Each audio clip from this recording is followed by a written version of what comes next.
Yeah.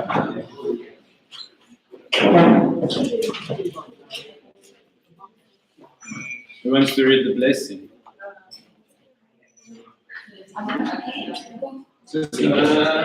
English one. Come.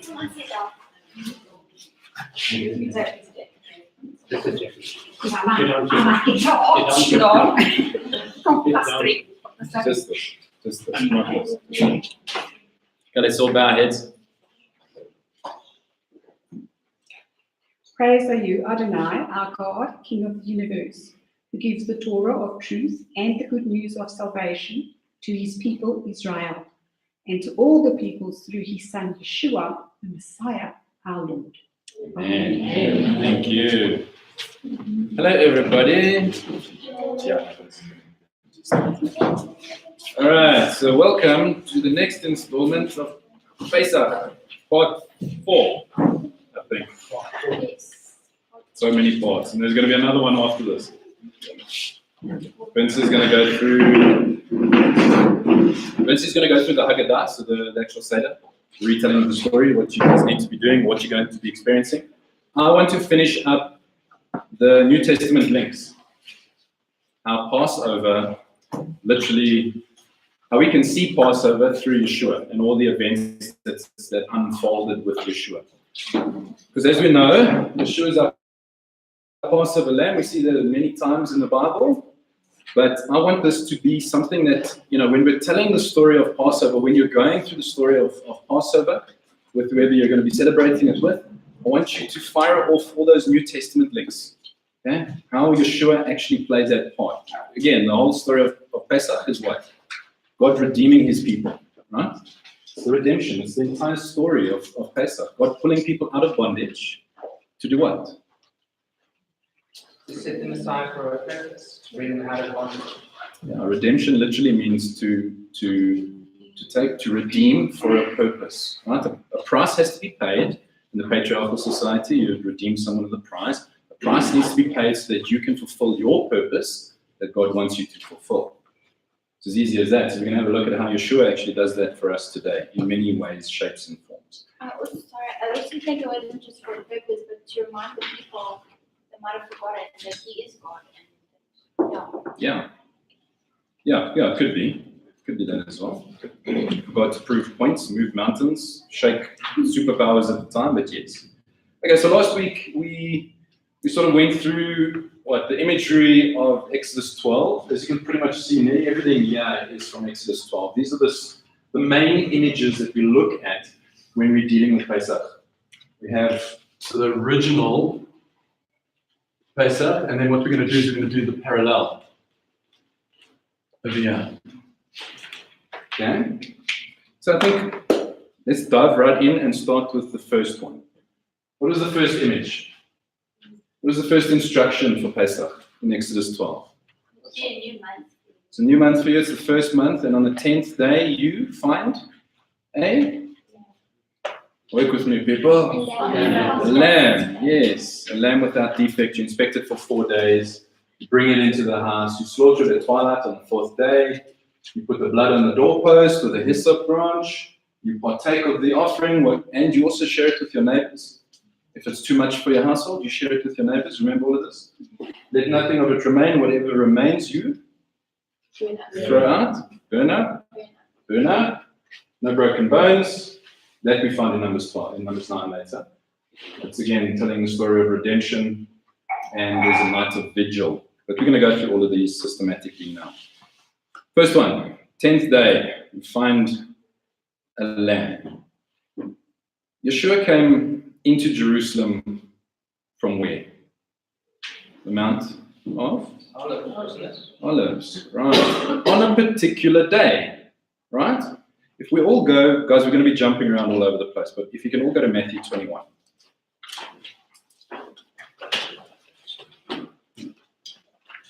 Matthew 21. It says, as they were approaching Jerusalem, they came to Bethphage, from on the Mount of Olives, Yeshua sent two Talmudim, two disciples, with these instructions: go into the village ahead of you, and you will immediately find a donkey tethered there with its colt. Untie them and bring them to me. If anyone says anything to you, tell him the Lord needs them, and he will let them go at once. This happened in order to fulfill what had been spoken through the prophet. Say to the daughter of Zion, look, your king is coming to you, riding humbly on a donkey and on a colt, the offspring of a beast of burden. Where does he get that from? Which prophet? Zechariah. Zechariah. I've written it there. Can you guys see this? Hopefully. If not, come take a picture so you can follow along. So he's already quoting here from Zechariah, coming on a donkey. So the Talmudim went, in verse 6, went and did as Yeshua had directed them. They brought the donkey and the colt and put their robes on them. And Yeshua sat on them. Crowds of people carpeted the road with their clothing, while others cut branches from trees and spread them on the road. The crowds ahead of him and behind shouted, Hosanna, please save us, please deliver us to the Son of David. Blessed is he who comes in the name of Adonai, Yehovah. You're in the highest heaven, please deliver us, Hosanna. When he entered Jerusalem, the whole city was stirred. Who is this, they asked? And the crowds answered, this is Yeshua, the prophet from Nazareth in the Galilee. So, selecting the lamb, going out and finding the lamb appearing for the first time. We have a link here to Matthew 21. How did the people know he was there? Or why did they know he was coming? Okay, but, yeah. Daniel 9 actually. Okay.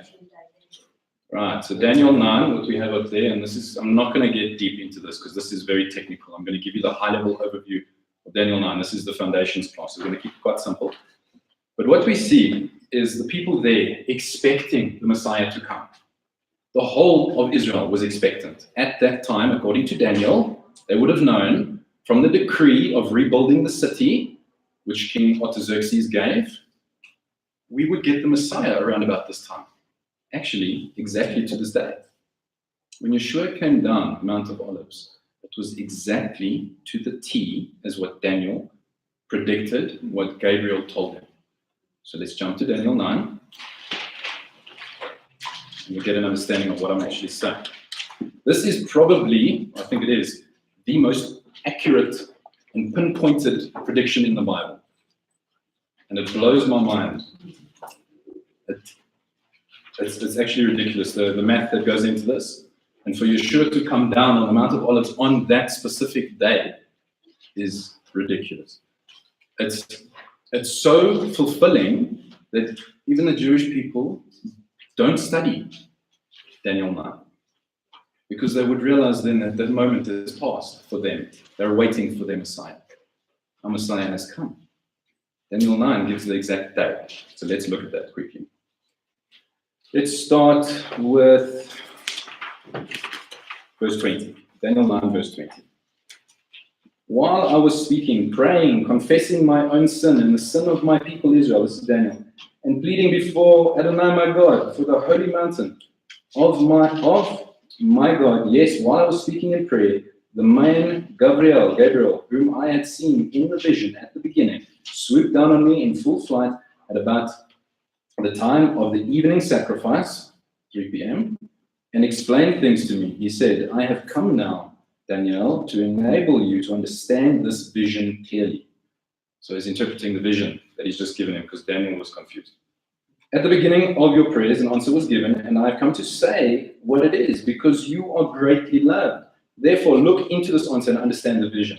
70 weeks have been decreed for your people and your holy city for the putting an end to the transgression, for making an end of sin, for forgiving iniquity, for bringing an everlasting justice, for setting the seal on vision and prophet, and for anointing the especially holy place. Know therefore and discern that 7 weeks of years will elapse between the issuing of the decree to restore and rebuild Jerusalem until an anointed prince comes. It will remain built for 62 weeks of years with open spaces and moats, but these will be troubled times. Then, after the 62 weeks, Mashiach will be cut off and have nothing.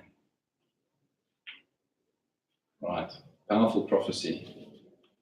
Look at what's happening there. End of sin, for forgiving iniquity, for bringing in everlasting justice, for setting the seal on vision and prophet, for anointing the especially holy place.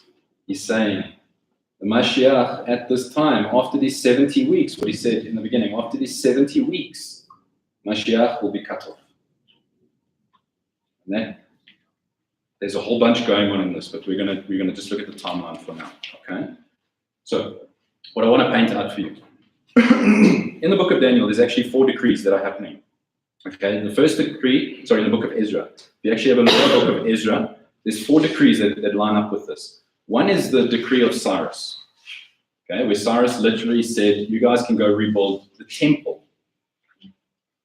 Darius in Ezra 6 later also issues a decree around 518 BC, confirming what Cyrus said. Okay, also rebuild the temple.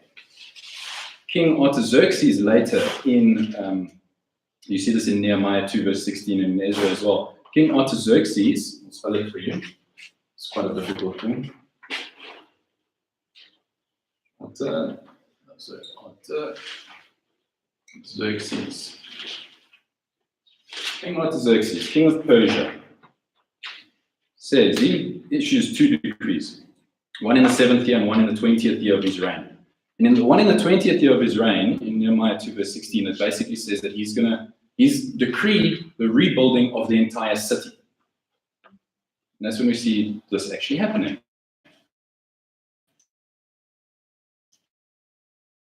Ezra, Nehemiah, those books, if you read that, that's what actually happens. So we have this prophecy of 70 weeks, which is years, 77s. Okay, if you understand the principle of 1 day equaling 1 year, remember the spies that went out to spy on the land? How many days did they go out for? I'm talking about Joshua's time. How many days? 40. They came back and they were punished for how many years? 40 years. Okay, so we have this also in Ezekiel 4, where God speaks about 1 day being 1 year. Here we have weeks times it by 7, and that's how many years you have. That's the understanding. That's the way this prophecy makes sense. Hebraic mindset, 1 day, prophecy 1 year, most likely. Okay? Get that, and you'll understand what's going on here. So now we have the date that prophecy, well, that decree was given was the 14th of March. And we can go back in history. There's documents for this. 445 BC.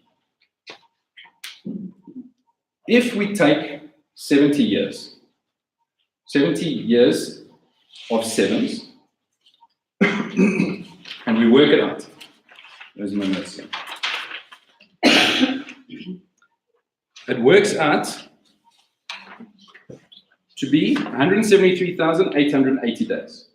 Because in the beginning we have 7 weeks of 7 years and 69 weeks of 7 years. So in total, we have about 532 of our years, but that's not right. We need to use a lunar cycle. How many days in a lunar cycle? 28. In a year. Oh. Okay.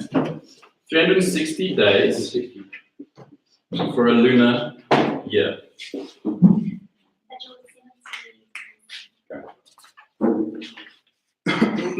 You have 7 weeks of 7 and 69 weeks of 7. Okay? So what this equates to is 173,880 days. If you're interested, I will share the article and all the findings on this later, but you guys can go dig as well. This points us right back to the exact time that Yeshua comes down. And that was, I'll get it to you now. Where's that date? I wrote that date just somewhere. 6th of April, 32 AD.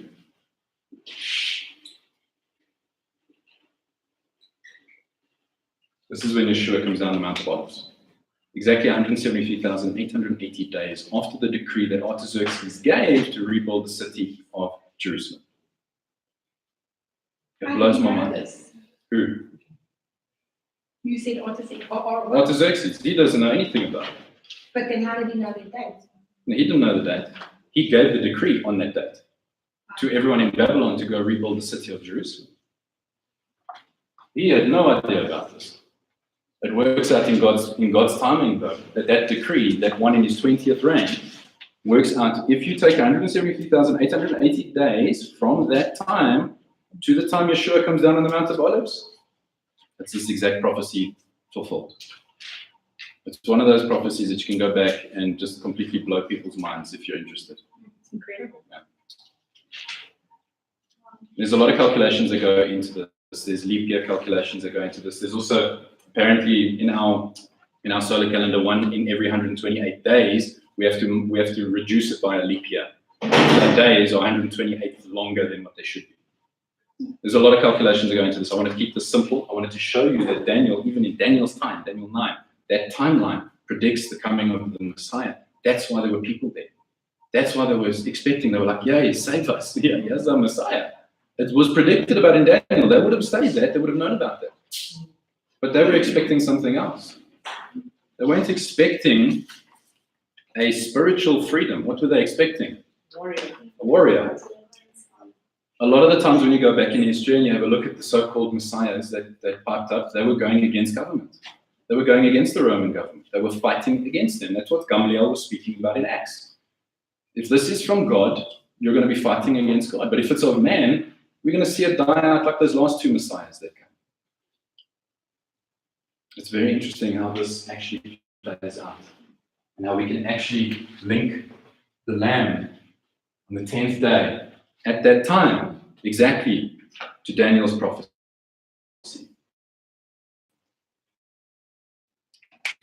Make sense?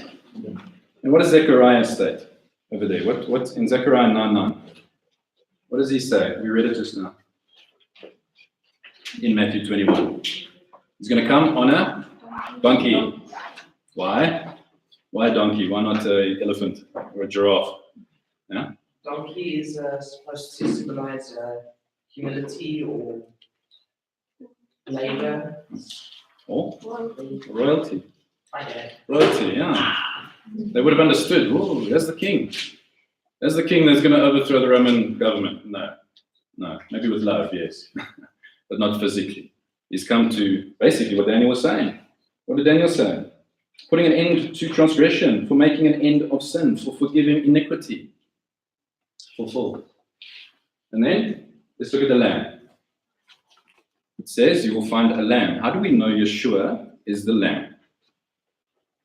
Given you scriptures. Okay. Shall we go to John 1?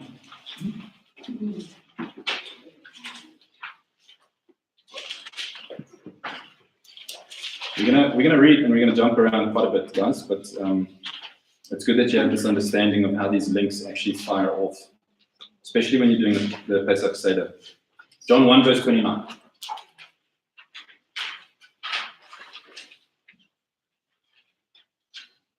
The next day, Yochanan saw Yeshua coming toward him and said, "Look, God's Lamb, the one who is taking away the sin of the world." John understood Daniel's prophecy. 29 or 24. 29. Sorry, my handwriting's terrible. It's a 9, I promise. 29. Okay. Behold, the Lamb of God. We have 1 Corinthians 5, verse 7, which also calls Yeshua our Pesach Lamb. We also have 1 Peter 1, verse 19, which I'm going to read. There's no. Always battles with 1 Peter. Where are you, Peter? Yeah. 19. I'll find him eventually. Table of contents. Say again? What if you use the table of contents? It would be smart. I'm stubborn. Got it. Yes, I'm like, no, I haven't got it. Yeah, I got it. 1 Peter 1 verse 19. It says here. Let me start at 17. Also, you are addressing as Father, the one who judges impartially according to each person's actions. You should live out your temporary stay on earth in fear.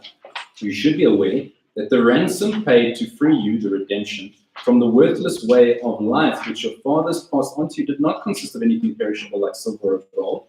On the contrary, it was the costly, bloody, sacrificial death of the Messiah, as of a lamb without defect or spot. Another nice one is Revelation 5 verse 6, where you actually see Yeshua come up in the throne room as the slain lamb.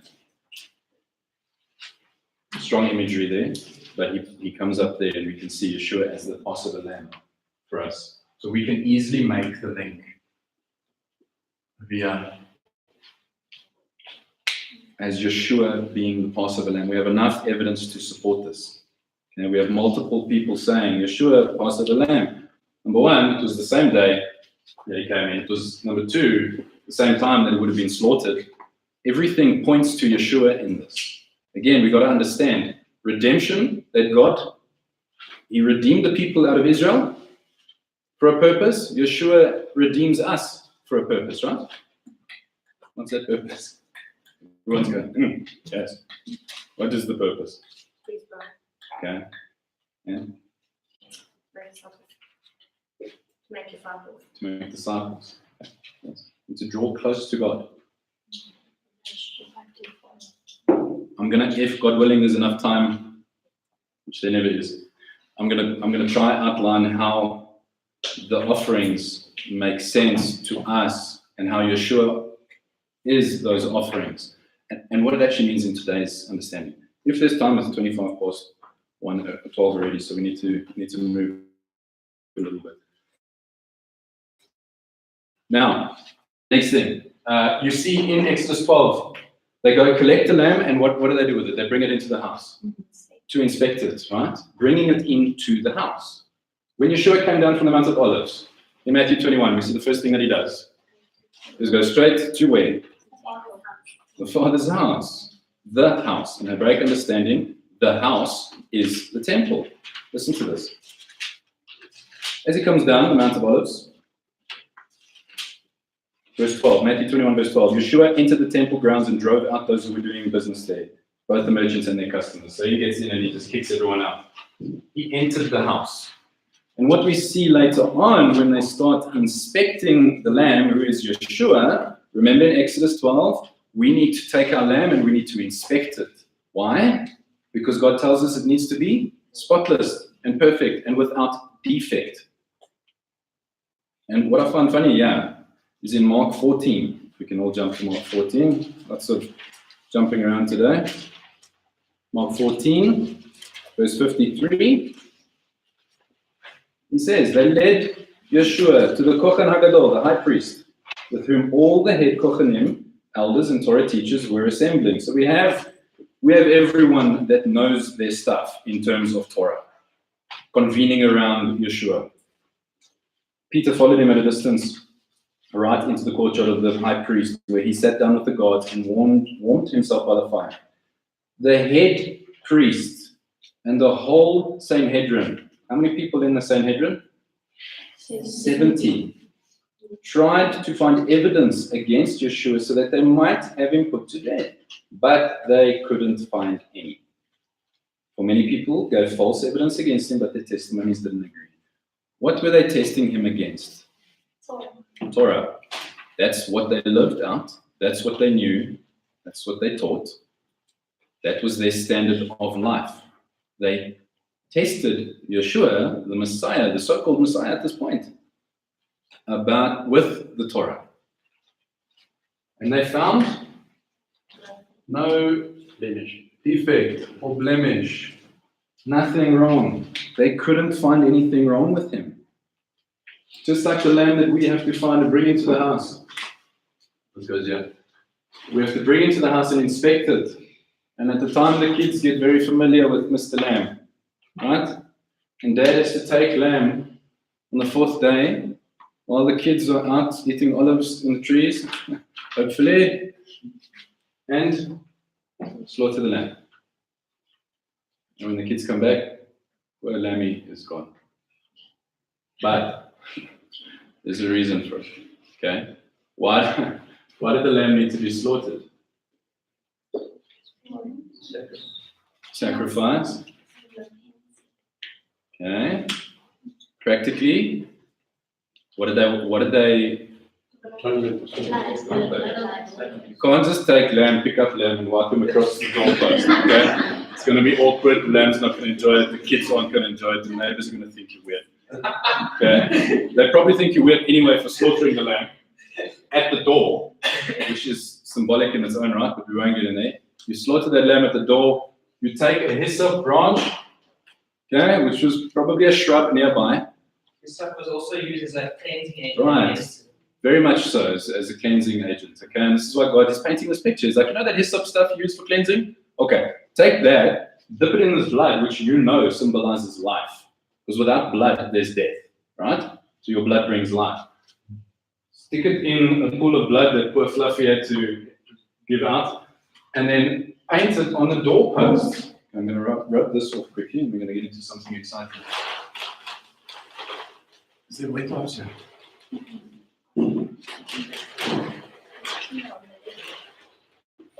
Okay, but before we get there, well, we find wet wipes. Slaughter at dusk. So we know because of the scriptures in Exodus 12, verse 6 and Numbers 9, verse 12, we know that God has instructed them to slaughter the Pesach lamb at twilight. If you jump to Mark 15, next page, Mark 15, verse 33. I'm going to start.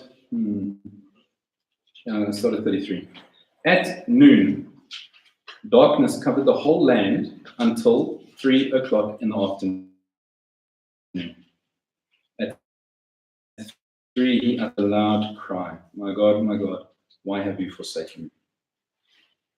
I'm hearing that some of the bystanders said, look, he's calling for Eliyahu. They were confused. He's there at 3 o'clock and he gives up his spirit. At 3 o'clock, poor little Fluffy over here, he gave up his spirit. In order to atone, to protect, and to serve as a peace offering, I'm going to get to that, for the people. So number one, it protects them. The blood of the lamb, the blood of the lamb protects whoever's in the house. That specific house. That blood of the lamb painted over the doorpost protects them. It's covering the house. Just as Yeshua covers us with his blood. Because we are the symbolic house of God as well. Yes. We're under his covering, under Yeshua's covering. That blood covered the house. That's the picture you need to get with this. Okay? The hyssop again, Psalms 51 says, purify me or clean me with hyssop. They understood, the hyssop will cleanse me. No, you don't just rub it on the person. It's the symbolic understanding that you take that hyssop, you put the blood that is life, you smear it on the door that is protecting your house and the people that are in that house. And isn't it beautiful as well that lamb, if your house was too small to consume that lamb, what did God say? Share it with your neighbors. Take what you know, what you have, what God has given you, and share it with others so that their house can be covered, so that they can partake of that peace offering that God has given. Because if we don't share it, how will they ever hear? And if they didn't share it then, their kids would die. It's the same as our kids. If we don't share it and they don't teach their kids will have everlasting death. On the other hand, if you share it and you protect everyone with the blood of Yeshua, you have everlasting life. So the covenant, you're actually in the house, and then you're in covenants as well. So it's being in your house, there is the instruction to stay in the house. Yes. And covenants are covenant by Yeshua is our house. Yeah? So the door, the entrance to the covenants and to the house of the Lord basically. And it was, again, God's just talking to them in pictures that they understand. The door at that time, they would have understood the door to be a threshold covenant. You come into covenant with someone when you enter their door. I'm in covenant with you, let's eat. Yeah? It's just this basic understanding that God's telling them. That thing that you use for your understanding of covenant, I'm going to use that for you, and we're going to paint blood on it. So we're going to make it a little bit more elaborate than what you're used to. They're used to putting it in a bowl on the floor, and that symbolizes the covenant. Now we're actually painting it on the doorpost in a peculiar shape, which would have meant something to them at the same time. And we just see this, God works in pictures with everyone. Now, what I find beautiful is God said, when Aaron and Miriam came up against Moshe with Lashon Hara, evil speech, and God said to them, He said, with everyone else I speak in riddles and visions and whatnot, but with Moshe I speak clearly and directly. And everyone else he speaks in visions and dreams and weird things that happen in their lives. I mean, you look at Peter in Acts 11, he's heavily confused as what's going on. Why is there a white sheet coming down from heaven with really unclean stuff in it that I've never eaten 10 years after Yeshua has been crucified and resurrected? I'm still keeping Torah. He's confused. God spoke to him in a riddle, in a vision, but a riddle. White sheet come down. Okay, what's going on here? I'm not eating this stuff. I don't know what you're talking about. It still says he was confused and puzzling over the meaning of the vision. Okay? But then God revealed it to him. With Moshe, on the other hand, it was just straight. This is what you need to do, Moshe. Paint blood on the doorpost. They will understand what I'm saying. This is not a riddle. They understood. Okay? So, let's get to the shape of the doorpost. Right. Who's calling? Okay. The shape of the doorpost is in the shape of the Hebrew letter. Okay. Well done. 10 points. Okay. Okay. More than that. Yeah.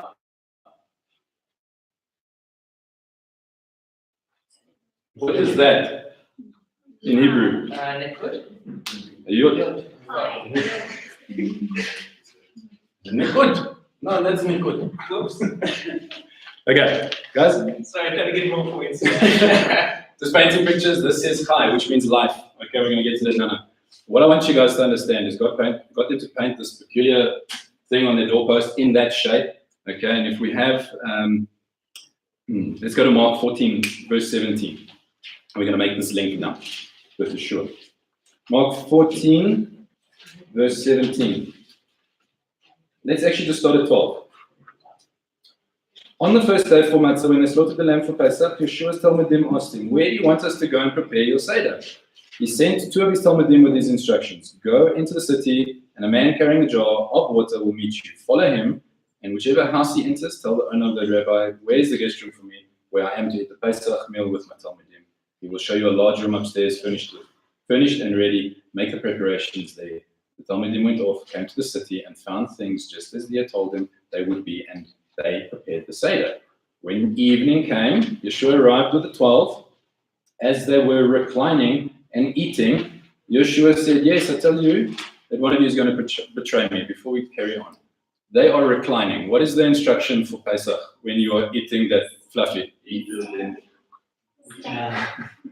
Stand, staff in hand, girded, and sandals on your feet, ready to run.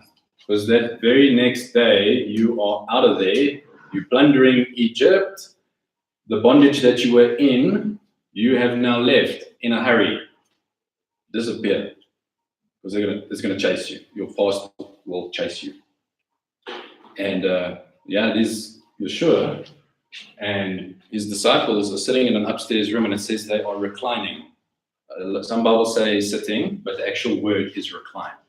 If you look back at the Greek, that's recline. So you have them sitting in something called a triclinium. Triclinium. Same shape as the door. Same shape as the door. Exactly. Some people think this shape, there's a general understanding that shape is a Roman way of eating, but some people actually believe that it actually came before the Romans and they actually adopted it from Jewish practices. So we're sitting in a triclinium. The door is Ya or Ya. Okay?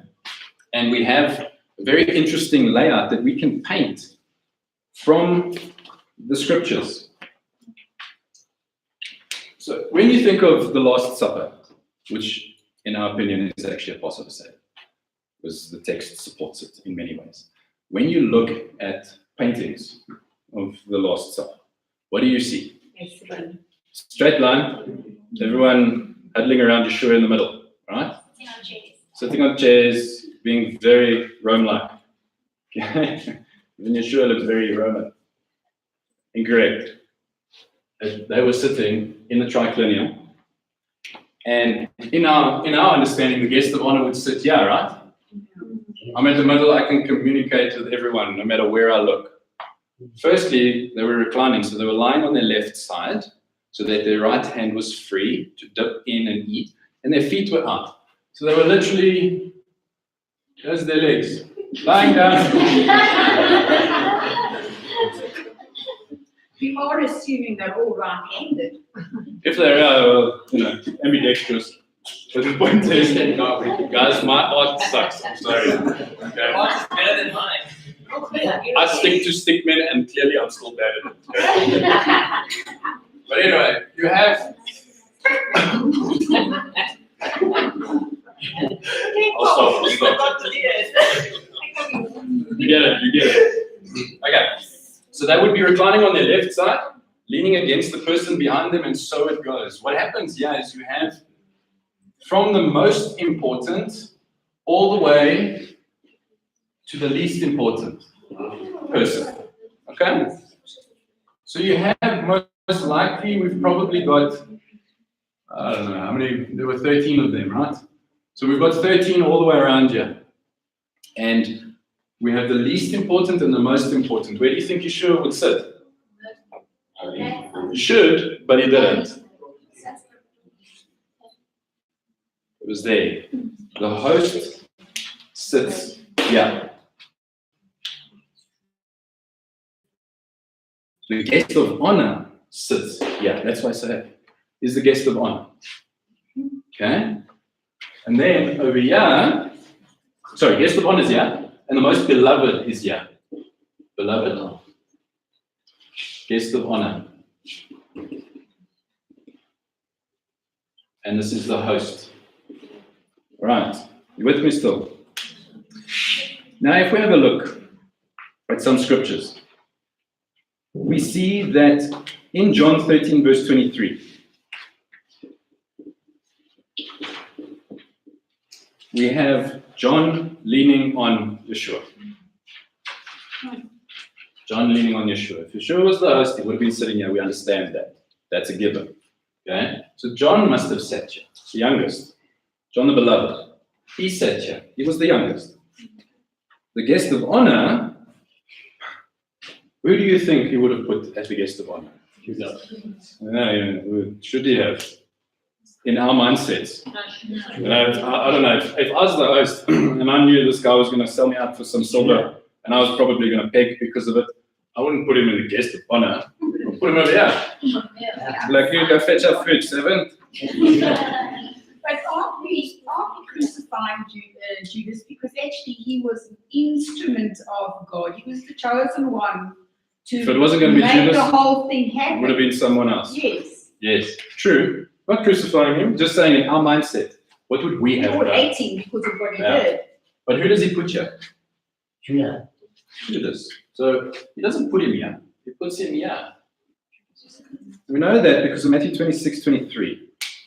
Okay? Because Yeshua says, the one who is going to dip his hand with me in the bowl is the one who's going to betray me. And Judas says, surely not me. And Yeshua said, well, you said it. Judas would have sat here because they would have shared their bowl, their dipping bowl. And Vince is going to get into what's actually happening on this table later. So then does the beloved one have a separate bowl for himself? Oh, could have been. Could have been either. But the point is, that's why I said, surely it's not me. And then they had this whole argument of who's greater than anyone else. And then Yeshua goes into this whole thing of, you know what, guys? The youngest will be the greatest, and the one who's great will be the least. And poor Peter was here. Old Pete. He's a servant. He's now, why am I even here? I don't understand. I have to run around. I have to clean feet. The servant would have washed their feet. But he didn't. Who washed the feet? Yeshua landed up washing the feet. You see how Yeshua flips these paradigms that we have? The guy who's going to betray me, I will make the guest of honor. I will give him a last chance. I will still show him my love. You're the guest of honor, Judas, even though I know what you're planning. The one who's the youngest is somehow lifted up and stuck at the beloved seat. And he must have been thinking, wow. Maybe he started the argument, hey guys, who's the greatest? Look where I'm sitting, guys. Check where Peter's sitting. And Peter's sitting there going, what is going on here? I understand this whole thing, but how am I the least? But Peter got it later on. Look how Peter grew later on. Standing at the temple steps. Is John the one who outlives all of the disciples? Yeah. I believe it's the same. Got a reputation. Which John is it, the Baptist or the beloved. brother? Is it the younger John one? the Baptist died. John the Baptist was in the middle of his ministry. He Look carried around on again, preaching. Zechariah. We believe it's the John who wrote Revelations. One of the Baptists. So that's why he's the beloved. But he's still flipping the paradigm. Remember, guys, what happened with traditional rabbinic teaching at that time? So you have a rabbi and a disciple. We've learned this in the foundation class. What happens? Rabbi goes around from town to town to town to town. The disciples approach the rabbi, right? And they say, please, Rabbi, can I follow you? The rabbi interviews, and he's asked them questions, and he throws remezes at them, and they have to just sort of answer on the fly, and if he impresses him enough, then the rabbi says, okay, follow me. Lecha chorai, follow me. Yeshua didn't do that. Yeshua goes into places where there's fishermen and people that have fell out to Bet Midrash, the house of study. They went to go become fishermen and whatever. The least likely candidates. He flipped the whole paradigm and he went to them and he said, hey, you come, follow me. Again, he's flipping this whole paradigm of what we know. So however we think we should act when we're upset with someone, do the exact opposite and you will see light. You're angry with someone and all you want to do is backhand them. Don't do that, it's a bad idea. Treat them with love and see the difference. Oh, thank you. Yes, backhanding, bad idea. Although that's what we want to do, we need to do the opposite. It's quite a testimony that he put Judas on the guest of honor because Yeah. he knew that he already knew what was happening, but chose to put him in a place of honor, and it just makes you think it's the opposite of how you treat your enemies. He was loving his enemy, even carrying him up like that. Yeah. So Peter was in sort of earshot or direct sight of John, and that's how we know he was most likely here.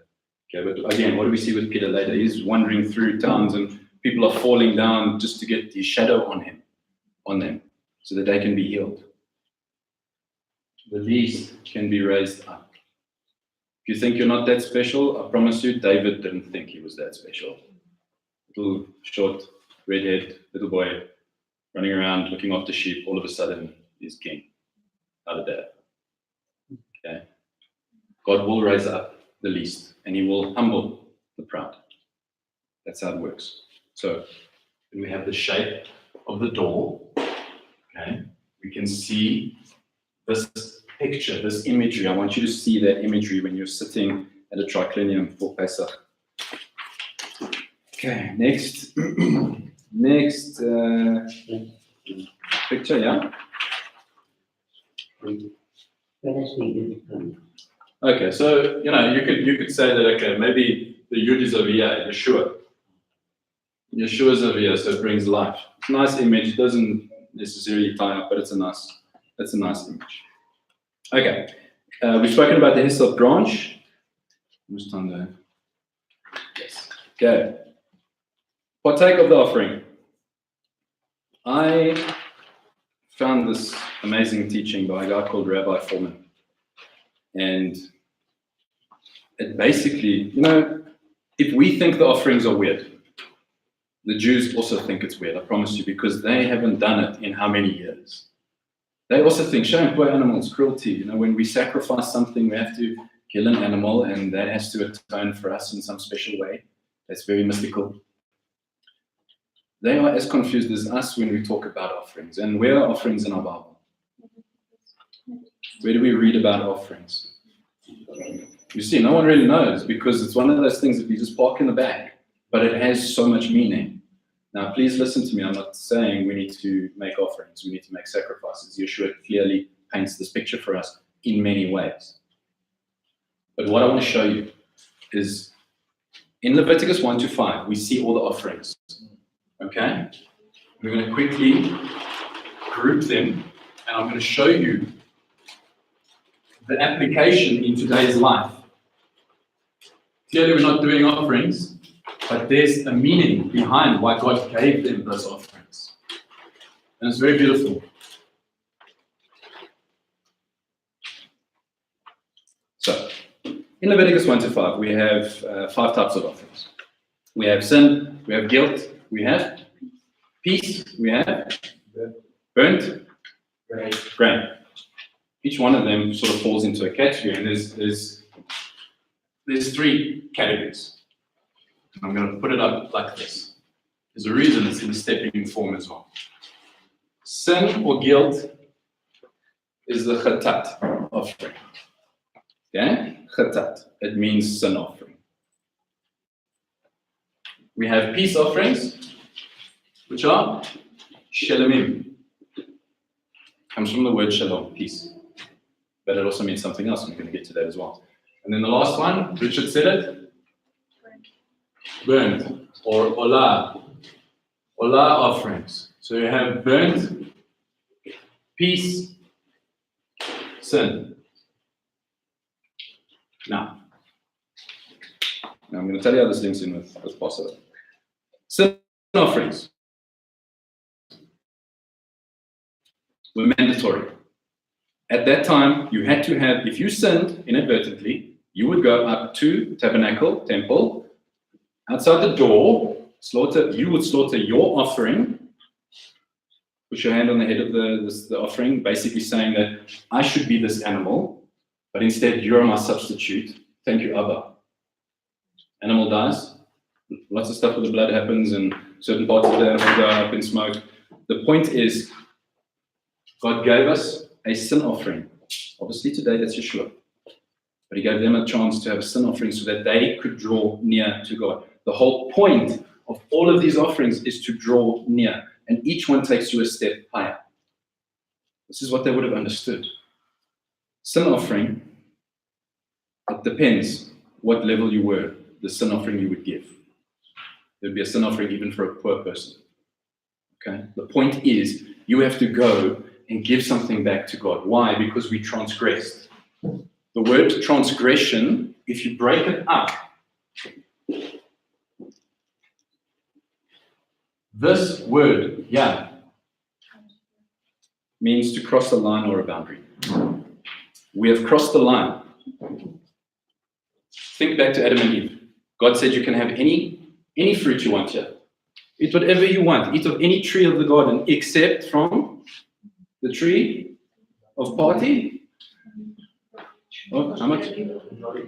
Knowledge of good and evil. There was a boundary. That's God's tree. And he's like, don't cross that line. Eat of anything else. Do not cross that line. That is my boundary. That is mine. Don't take it. And we went and we took it. Typical humans. We went and we took it. We ate. We're like, this is nice. Very nice, very nice. We crossed the boundary. And God has now given us a way to give something back to him. It's that understanding, it's that respect. Okay, God, you know what? I realize that we crossed the boundary. I've crossed the boundary with my sin. I'm going to give you something back. Something that's mine, I'll give to you. I took yours. If you leave your yogurt in the fridge at work, or you take a nice packet of chips to school, and your friend takes it, you're going to be upset, right? Yeah, it's like, that's mine. It's my boundary. You crossed it. I'm upset with you. Restitution, the guilt offering. That's the whole point of the guilt offering, right? I want to make restitution with you. First, I make restitution with man, but you also have to make right with God. This is the whole point. comes down to a level of respect. It's giving back to God, not expecting anything back. Who partakes of this sin offering? For those that have studied it, you have a little bull, or whatever the case is, that's his legs, he's going up in fire. Who partakes of that? No, it's only the priest. Priest, Oh, who eats of it? Sure. yeah, priest, and it goes up in flames to Abba, right? The people who mediate for God get to enjoy or get to partake. I don't know if they enjoyed it that much, but they get to partake of it. It's symbolic for priests helping people deal with their sin, and God getting something back in return, so that animal can be your korban, so it can draw you near to God. The whole point. Remember, the offerings were to draw near to God. You must have gone through a lot of animals. Plenty. But look at there's a practical reason as well for this. The Levites had no inheritance. So this system kept them going. They got food out of it and their families. So if we understand that this is mandatory, it has to happen. Okay, it says mandatory. It's out of respect for God. That's the first level, out of respect for God. Then we get to the next level. Now I've done my part. I've made right with man. I've made right with God. Now I get to the Shalomim, the peace offerings. So you mentioned something there, which is I think very important because we think we can get away with it. We think that we don't have to make life without regret. We come to God. So Yeshua says, leave your offering at the altar and go make right with men before coming to do this, or this, or this. Okay. Love your neighbors. Love God and love your neighbor. Yeah. The next one, or the next two, are both voluntary. You can do it if you want to. There's a beautiful reason for doing it. Shalomim comes from shalom, which means peace. It also means wholeness. So this offering is a wholeness offering. In its most basic understanding, it's like a business transaction. You shake hands with us. We're going to do this thing. We've made an agreement. In its most advanced and most beautiful state, it's marriage. There's this wholeness with marriage. One of the first Shalomim was at Mount Sinai, where the people actually made a peace offering with God and a burnt offering. A peace offering with God so that they accepted everything. They're basically telling God, we want to be whole with you. We want to fellowship with you. It's an understanding of, I give you something of mine, you give me something in return. That's marriage, right? It's give and take. It's give and take a lot. But it's out of love. It's literally the entire point of this is love. Except chocolate. I'll give you a chocolate, you give me back rub. But I don't. That's business transaction. But Nick, you can't just visualize that in marriage. That could also be love between parent and child. Correct. But in a sense, we're thinking of God here. So that Sinai was a whole marriage But ceremony. God being the parent, us being the child. Yes. But, you know, and this is what it gets to. So if you have your offering going up here, right? Who gets to partake of this offering? In the Shalomim only, the peace offerings. It's the priest, with the turban. It's the person that brought it, and it's God. You're literally having a meal there with God. Is that firing off Passover for you yet? It should. Passover is a Shalomim offering. That's what it is. It's also a burnt offering, and we're going to get to that. So I want you to understand, when we can get past this point of respecting God and his boundaries, and understanding that we fall short and we need to make right, we can get to a point where we can enter into a relationship, a proper relationship with God, where we can build that love, where I get to know God in detail. I get to spend time with God and eat with him. Remember, in our break mindset, if you're eating with someone, everything is good between you two. And then we get to something even more powerful. And it's the olah, the burnt offering. Burnt offering is actually a bad translation. Olah means offering up, going up. Okay? this is, love is something, but awe is something else. In the story of Abraham and Isaac, what do we see? We see old Abraham go to Isaac and say, hey, come boy, we're going up a mountain and we're going to sacrifice to the Lord. And Isaac's like, cool, let's go. And Abraham brings two of his people with him, and they're carrying the wood and everything. And I can just imagine old Isaac standing there going, where is the sacrifice? And they're still walking and they're walking and they're walking up to the point where Isaac is on the altar, tied down. And he then realizes, okay, I'm the sacrifice. This is weird. But you know what? I trust my father so much that I'm just going to see this out. He could have just run away. Or told his dad, no, cheers, thanks, bye. You're mad. You're old, you're senile, clearly. You want to sacrifice me, I'm God. But he didn't. He had so much faith and trust in his father because his father had such a strong relationship with God. That even Abraham himself, I can just imagine as a father laying my child down. I can't actually imagine doing that. But the point is that Abraham was in such awe and reverence of God that he was going to go through it. And he knew that God's promise would play out. What was the promise? Through his seed, there will come many great nations. Yeah.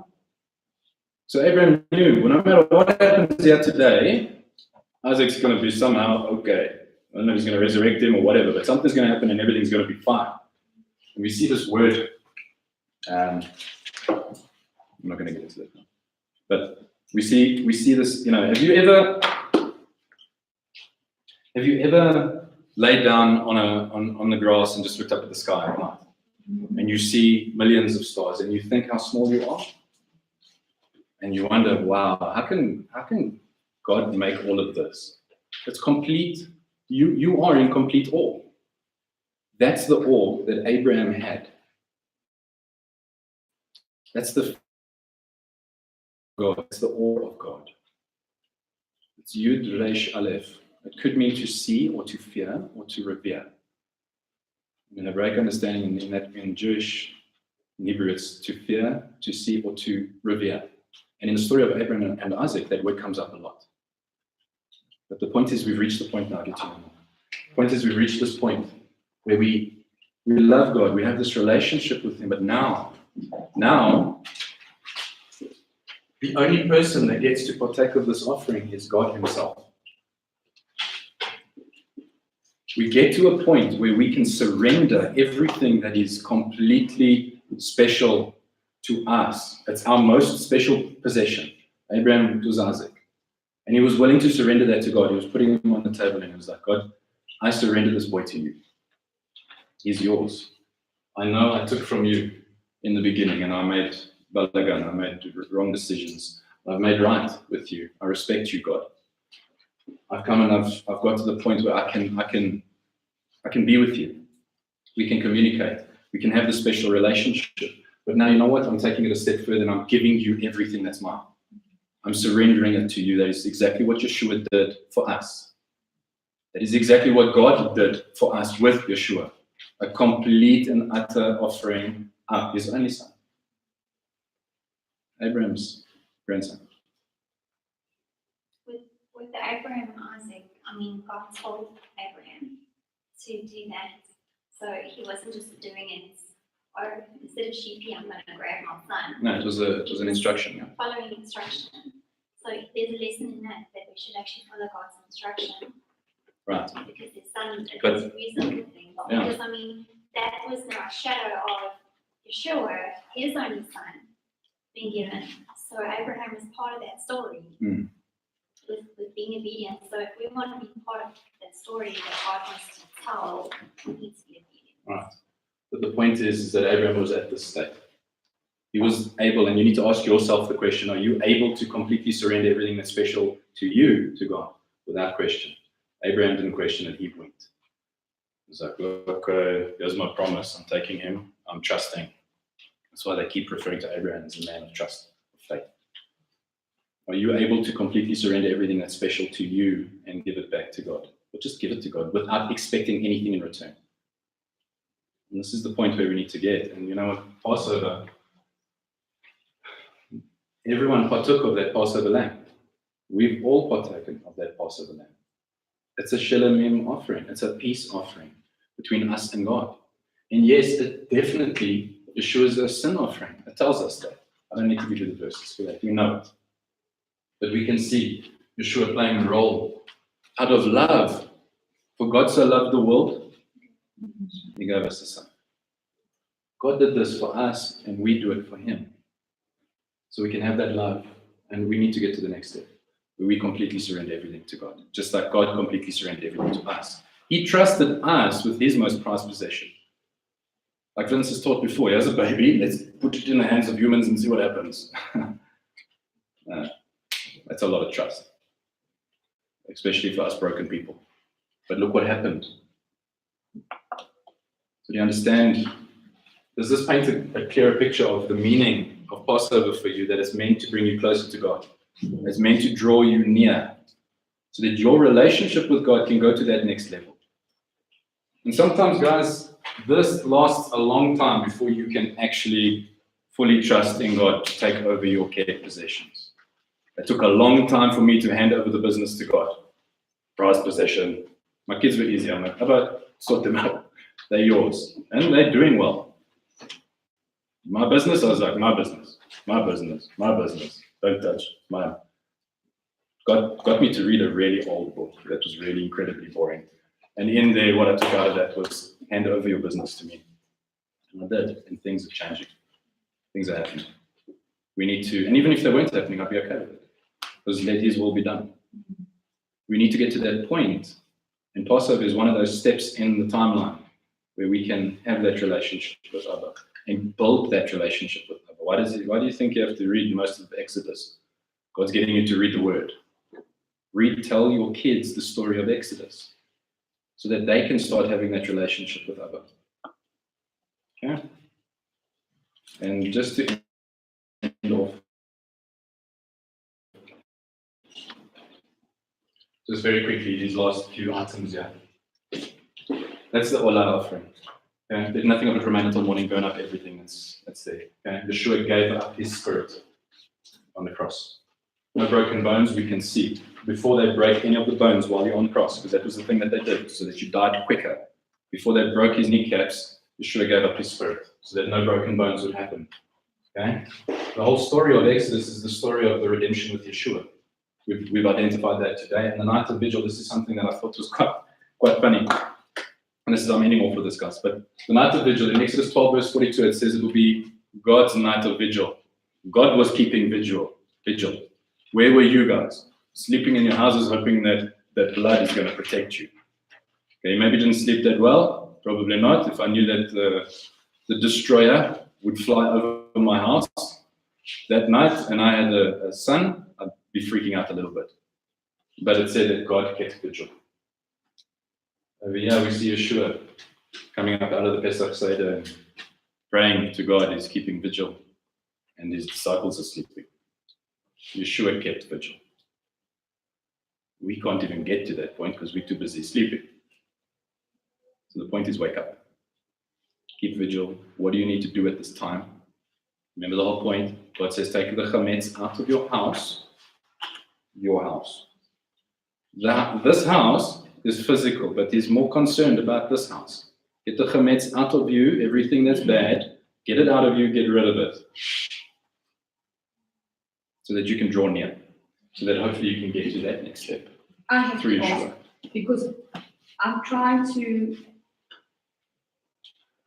what you're telling us, I'm trying to get away from the literal and do it spiritually. So I hope I can bring this across properly because I'm confused.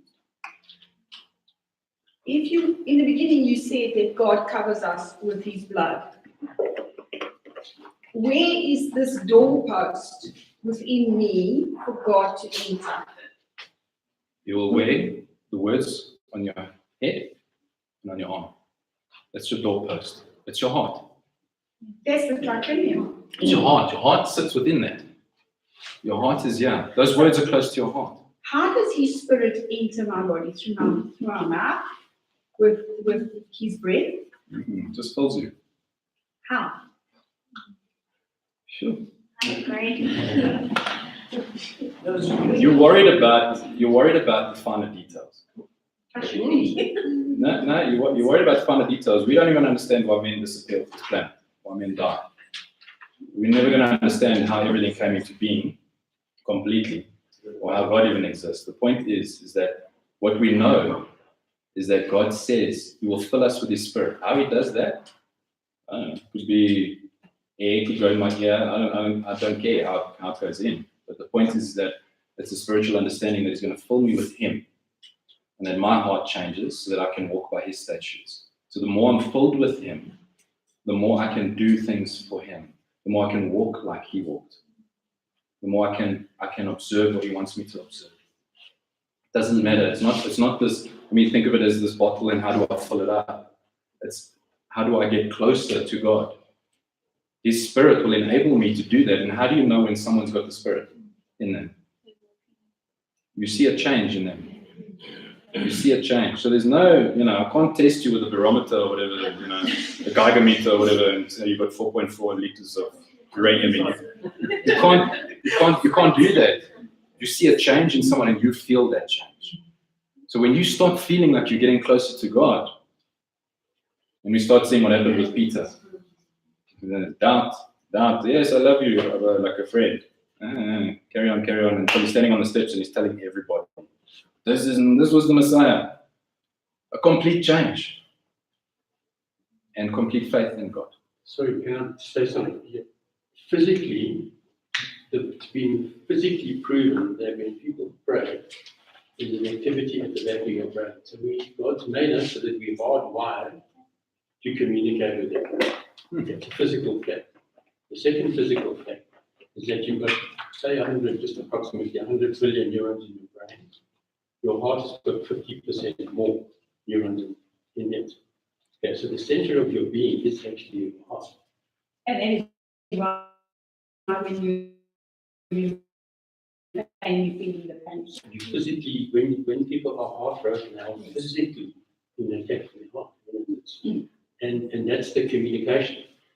Your brain has to understand that your heart's working and vice versa. And by saying, when anybody believes, it's all about heart. You can read the whole Bible 100 times. Means absolutely nothing until you actually understand that it's about the heart of it, what's behind it. Quickly. I don't fully understand it, obviously, myself, but I think it's a nice picture. If you're looking for a picture, this is the menorah with the 7 spirits of Elohim, because that He is spirit. And we can. Fruits of the Spirit. It says we can always pray for more of the spirits and request more of it. And I feel like as our journey goes, the spirits, you look at wisdom, understanding, and the rest of it. He's busy lighting that already in us when we're sitting learning His word. So He's giving us knowledge so we can understand. So it's not that He's leaving us in the dark. It will be revealed to us with the spirit of wisdom, but we first need the knowledge and the answer. Yeah, it's this relationship comes down to a fact that you can have an earthly father and feel nothing for that earthly father because you have chosen that. That father might try and make things right and try and have a good relationship with you, but at the end of the day, it's a choice that you as an individual make with that person. And if you're not willing to make that choice and get to know God in His entirety and try to figure out every facet of Him that you'll never get right, but just to get a relationship with Him, that's an action. And you've got to do something to have that action. And it's at that point that, that things happen and you get closer to God and you feel like you're closer to God so that you can realize that you're but nothing on this earth and that you can give Him everything that you have. And there's change. There's definitely change in your walk. There's change in how you deal with people. There's change in how you talk. You don't just talk the talk, but you walk the walk at the same time. Sorry, I want to ask 2 questions. I just wanted to say something. She asked, how could it enter you? I think when you read and you listen to God's teaching and you meditate on it and you think about it a lot, it does eventually go down to your heart. Because That's a good point. if I think about the wrong things, I act on it. And if I have to walk around thinking I'm mad at somebody, I kind of Yeah. think. So it is pretty much, my eyes read the word, my ears hear it, I talk about it, and then it gets stuck here and then it goes back to my heart. Two questions that what I want to ask is, number one, you said that that God spoke clearly to Moshe. I just need that scripture. And if he was slaughtered at 3:00 and that is considered twilight, that Shabbat ends at 3:00. No, that's the start of twilight until the sun goes down completely. But I'll get you that scripture afterwards. Okay, I'm going to do this is Numbers 12. Thank you very much. Numbers 12. Thank you. Okay, I just want to do the priestly blessing on everyone. Please stand.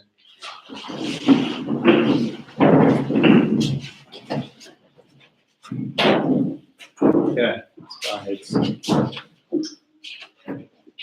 Yivarechacha Yehovah v'yishmerecha, Yeheh Yehovah panav elecha v'shinecha, Yisa Yehovah panav elecha v'yasem lecha shalom. Amen.